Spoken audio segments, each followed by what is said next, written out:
Hello everyone, Monet the Creator here, or Ebony Monet, and I'm very excited to be bringing another video to you guys. Today I'm going to be talking about how I use rejection as fuel for my fire. So if you're interested in learning about that, especially from a PhD perspective, definitely stay tuned for the rest of this video. So first of all, why did this video come about? Because I'm sure that many people, or it might have crossed your mind just to wonder, well, why would she be speaking about this?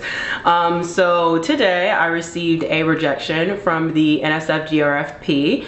I actually did mention it in my last video when I was talking about my PQE preparation, and quite honestly I just wanted to kind of talk about my emotions, how I kind of went through that, and then how I'm using that now as fuel, right? So first and foremost, like, you know, got the email, opened the email, rejection, and I was just very frustrated. You know, naturally I worked very hard on the personal statement, the science statement.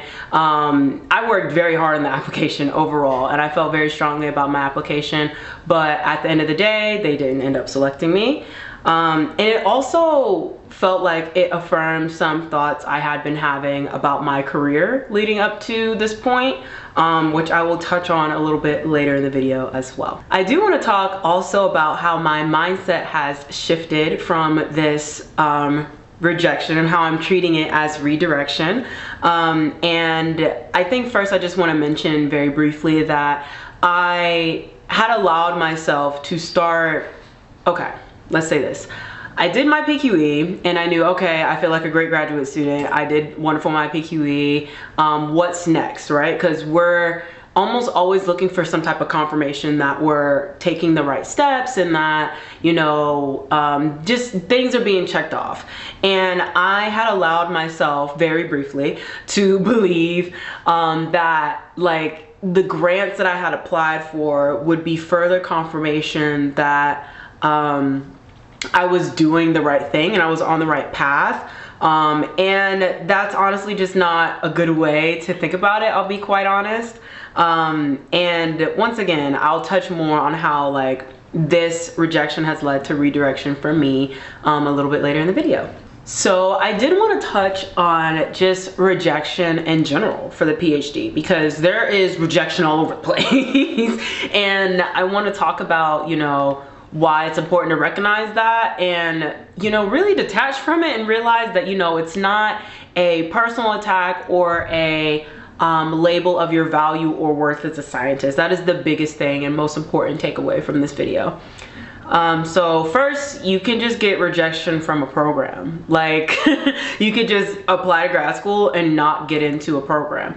And I know many people who say that, you know, applying to grad school is a very humbling experience, because you get those rejections and you realize, oh, like, I could improve this here, maybe I need to change this. And to that I would say, honestly, you just have to get more research experience. That's a lot of the times the reason why people end up getting rejections from graduate school, especially when it's science research. And also, like, revisiting, like, how you present yourself, your science, and your personal statement. Like, you might have to really relook at those things. And to that I would say, go check out my last video, or one of my previous videos, about applying to grad schools and the tips I have for that. So you can also receive rejections from potential positions, right? So as a graduate student, we do rotations to figure out what lab we want to join, at least for my program. And I received a rejection from the first rotation I did. And that was really hard to swallow, especially because it was a uterus lab, it was reproductive biology. I really love the research, but the truth is, that rejection there led me to find the lab I'm in today, and I really love my lab and I love the science that I do. So honestly, like, when it comes to that kind of rejection at the faculty level, or just receiving like a no from someone, that is truly a time to say, okay, like, what could I do with this fuel and energy that I have? How could I redirect this towards something else? Of course, rejection from grant applications. This is probably one of the most talked about ones, and another one is a little bit later as well. Rejection from grant applications is very hard to swallow. Like, you work very hard a lot of the times on these grants. You might spend weeks on it. I know people who, like, also don't spend that much time preparing grant applications. But the truth is, like, you work really hard on it, and getting that rejection is really hard to swallow. And I have experienced this now at Harvard in both a internal and an external standpoint, as well as like previously applying to grants and just not getting scholarships or grants in the past. You could also get rejection in just the form of silence. Now that is a really hard one to swallow, and what that may look like is, let's say you're looking for somewhere to rotate, or you're looking for someone that's going to join your dissertation committee or your qualifying exam committee, and you just receive no response. So quite honestly, like, that silence can also be interpreted as rejection. And truly, again, it's just redirection. Like, there's probably another better option to look at, or to find someone better that might be resourceful to you. And it may not seem like it up front, especially like whenever you just don't get a reply from a professor. But the truth is, like, people are busy, and it's not a reflection of your character. That is the biggest thing. Like, it is nothing against you. It is nothing against what you believe in, what you do, but sometimes people just get really booked inboxes, or sometimes they just already have rotation students and they can't take anymore, so they just decide not to respond. Like, there's a number of ways that that can look, unfortunately. And probably the most popular outside of grant rejections is experiments and failing experiments. So this is a very, very, very hard rejection to accept, and this is because, you know, we get very married to our experiments. We get very married to our results, and we want to see it do good.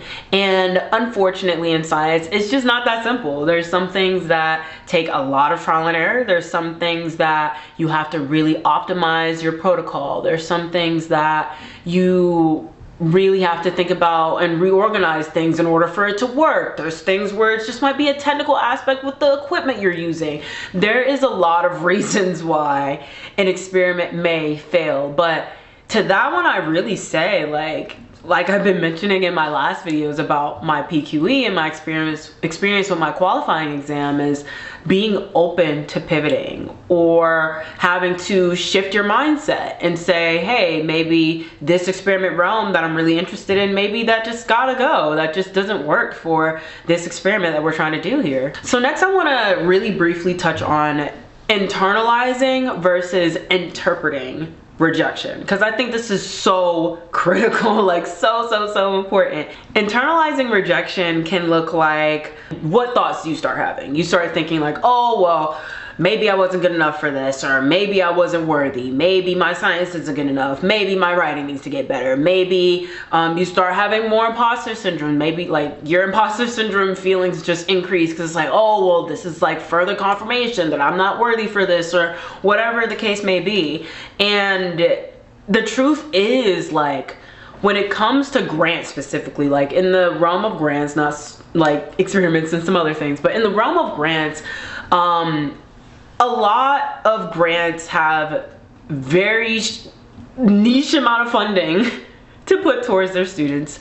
I mean, the NSF literally like funded 20% less applicants last year. Like, that was already a more competitive applicant pool by default. And you have to realize that, you know, there's a lot that goes into the application. There's a lot that goes into reading the application. And one thing that my PI likes to always say is, you know, even though you may have received a rejection from this, someone has still learned about you and read your application. And if you are someone who's planning on staying in academia and staying in something that's relatively the safe field, like, you know, the science world is only so big. There's only so many people who are reviewers. There's only so many people who help read applications, right? So eventually someone's gonna see your name again and they're gonna be like, oh, I actually remember that. And in that retrospect, that might be something powerful. Or going to a meeting, that might be something where someone approaches you and they might talk about how, oh, I heard about your research and I like really wanted to blah blah blah. Like, it might be opening a door towards something else that you just can't necessarily see. And it's really hard sometimes to sit with that rejection and try to accept it as fact and truth. But once again, like, this rejection here means that you will start redirecting your thought patterns and what you think you should do next. And compared to interpreting rejection. So what I had to do after, you know, I had my frustration, I shed my tear, I was upset, grumbled. I then realized, like, okay, sounds good. What's next? Like, you really have to realize, like, once again, like I said about, like, there's so many applicants, the amount of funding they have, the decrease in funding that they did for this year, like, there's a number of things that could impact your application in being funded or not funded for a grant.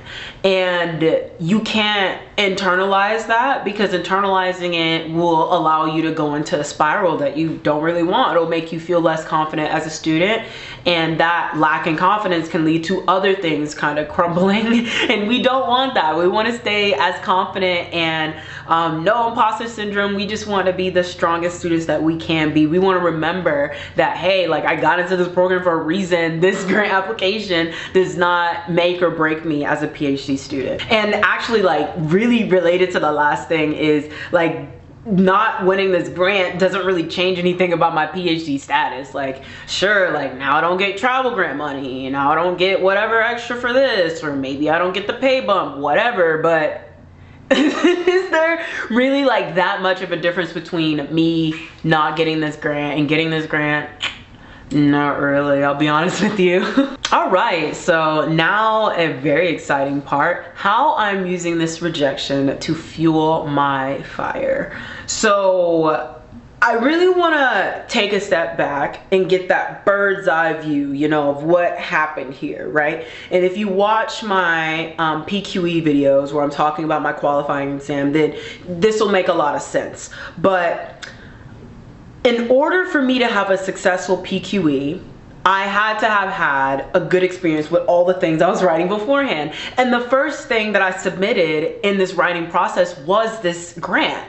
And at the end of the day, it set the groundwork for what the rest of the applications in that grant I submitted for the class, and like the final version of my written portion for my exam, like, it set the groundwork for all of that. And quite honestly, my PQE would not have been as successful as it was without me having first this trial and error situation with the GRFP, this NSF grant. And I cannot discount that. I cannot forget that this GRFP, this NSF grant that I applied for, is the sole reason why my grant application for the Gilliam got the way it was, and my written portion for my exam got to the point that it was at. I even remember whenever I submitted my NSF, because I was kind of just like, like, I don't love this application, and I know it's not that great, but, you know, I don't even care. Like, I'm more focused on the Gilliam, because honestly I am more focused on the Gilliam, and, you know, the NSF would have just been a nice bonus. I think I was telling myself that too, like, this is a nice bonus, but I'm really not pressed if I don't receive this. And I mean, going into it with that kind of mindset, as well as like keeping that in mind and like me revisiting those thoughts today, like, that honestly helped me just deal with, like, okay, like, it's fine, whatever. I wasn't granted the award, it is what it is, right? Okay. This rejection also prompted me to have what I consider to be a hard conversation with my PI, or my lab boss. And well, first and foremost, I think most importantly to mention is, after you pass your qualifying exam, that's technically the point of a master's. So some people decide to just master out of their PhD program after this point if they just don't find it necessary to finish the PhD. And of course, like, that thought came to my mind, like, back literally the first week I passed my PQ. It was just like, you know, is this PhD really necessary for what I want to do? And not only do I think that with my goals that yes, this PhD is necessary, but I like the challenge. Like, I quite literally love the way that I have to think about my project. I love my project. What? Like, literally no one could do my project like me. And I know that if I like stop doing my PhD and like I saw the paper down the line of someone else doing my project, I'd be like, nope.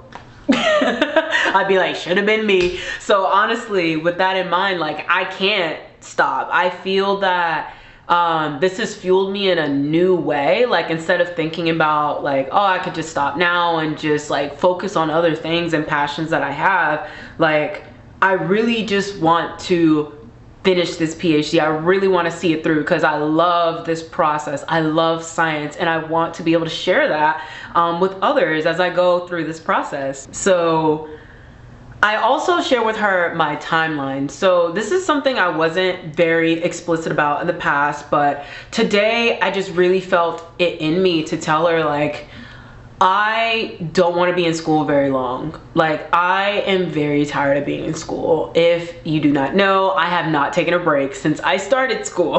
Like, I took no gap years. I took no time off, like, in between undergrad and high school. Like, I have been in school consistently this entire time, and it is very exhausting. It's also very hard to have this identity of being a student just always in your face, and it's hard to now get myself to think about my other avenues and passions that I really like and allow myself, or give myself the permission to do those things. It's really hard because I just have it ingrained in the back of my head, like, academia, student, I am a student, I am a student, I am in school. And so what I've told her actually is I was very honest with her, and I told her, like, honestly, I would love to graduate G4 or G5 or my 4th or 5th year being in this program, because I just don't want to waste any time. I don't see my project having these stalling points or anything like that. I'm really excited about my project. A lot of things are starting to get off the ground. I have some things like in the pipeline, you know, getting started, and truly, like, it means that I really needed to bring this up to her, because it means that there are some things that need to take less significance for me. And those things might be like unnecessary teaching. Like, yes, it'd be nice to get teaching experience in and all that, but the truth is, if I'm really just doing it for additional money versus just focusing that same amount of time on my project, I feel like I'm losing. That's not really beneficial for me, especially whenever, like, it's not like I plan to become a teacher and really need a lot of teaching experience. Coaching is a little bit different from teaching, but I'll touch on that in just a minute. Or classes, like, I've been in classes for like the last however many years, and summers and all this stuff, and you know, I was considering in the fall I'd audit an undergraduate coding class to start getting some coding under my belt. But truly, like, why? Like, if it's just going to prolong this process of what I'm trying to do right now, I can't justify it. And we started having like those harder conversations about, okay, how do I adjust and how do I make this PhD path work for me? How do I build this for myself? And then the last thing we really talked about is just some other things that had been troubling me about work and my identity as a student, or my commitment to the lab, right? Like, I just touched on like that identity of a student is like ingrained in my head. And the truth is, like, whenever I work from home or I focus on some other things like my YouTube channel or like my TikTok, getting my coaching, all these other things off the ground, like, it feels like a disservice. And it feels like sometimes I can have some guilt and experience like, but I'm not like committed to the academia. I'm not committed to like the student identity that I have. And like, the truth is, like, I'm not just a student. And we talked about like some of those things that have been troubling me, and just identifying like, yes, it is okay for me to want to do like all these different things and also be a scientist and also work on my PhD. And it was just so great, honestly, to hear her support in that. And I think that that was a really big thing that I needed to hear from her, and that support will now help me, like, okay, like I know that my PI knows that I'm doing what I need to do. I can focus on that and I can move forward knowing that I have faith in myself, she has faith in me, and this will be successful. So now what? First of all, they're lost. That is the biggest thing of all of this. For me personally, like I know I am an outstanding applicant. I know that my science is great. I know that I will be doing big things in this world. Them not supporting me financially, that is their loss. They cannot say and take ownership over the things that I do in this world. That is just that simple. And also, I found out today that I'll get comments from the reviewers in the next few months. So I will be sure to share those because there may be some interesting things brought up in those comments, and it'd be interesting to reflect on those and talk about it and hopefully inform some other people on their upcoming NSF applications as well. So I do really feel like this rejection is a sign that academia is just not right for me, and I've already been thinking about that for a while. And quite honestly, this is just further confirmation. And yeah, I don't have to take it that way. And yeah, there's other grants. And yeah, I'm gonna apply for other grants. And yeah, I have another grant in the oven, right? But I still feel like with the response I've had to this and my mindset shift, I have definitely decided academia is just not for me. Like, I have been in this system for the last almost 20 years and it is just not for me. It's that simple. I also feel like personally I could always do more in the mentorship space when it comes to science, and I rather focus on what I can do to help impact future scientists than thinking about why XYZ reviewer thought that my application wasn't good enough. Like, it's just that simple. I rather put my energy towards, you know, purposeful thinking. And then like the question remains, like, well, what's next? What does this look like for me? What does the PhD now look like for me? So nothing really changes from getting this rejection necessarily, but I know that at this point, I want to make the most out of my PhD in a way that best benefits me and my career outcome that I'm looking for. I know that I really want the professional development. I really want the mentorship, especially group and one-on-one mentorship opportunities. And it is so important for me now to change my mindset so that I can now use this as fuel towards my passions. Like, I know I'm very charged. I have a lot of energy from like this decision this morning. And you know, I have the option of putting that energy towards being upset about it or putting it towards being productive. What can I now do with this energy I have? And for me, what's more important is, you know, setting up this coaching that I'm trying to do, getting my social media, my YouTube, all these different things off the ground, and sharing my love for science. Like, I think that's the most important thing. I love science, and that will never change about me. And I want more people to feel this excitement that I have, and with my focus on that and not so much on like, oh, this great decision, oh, this, that, and the third, it will be much more activating for me to put my energy towards, okay, so what does this mean for my coaching? What does this mean for my social media? I mean, hey, I'm recording a video right now because I got that rejection, you know? Like, these things, everything happens for a reason in my honest opinion. So I believe that this rejection is really fueling my fire that is my PhD journey. So if you enjoyed this video, please like, comment, and subscribe. Turn on that notification bell so you always know whenever I have a new post coming up. Definitely check out the links in the description because I have my podcast down there, I have all my socials, and I hope to catch you on the next video. This has been Monet the Creator, and I'll see you next time. Bye-bye.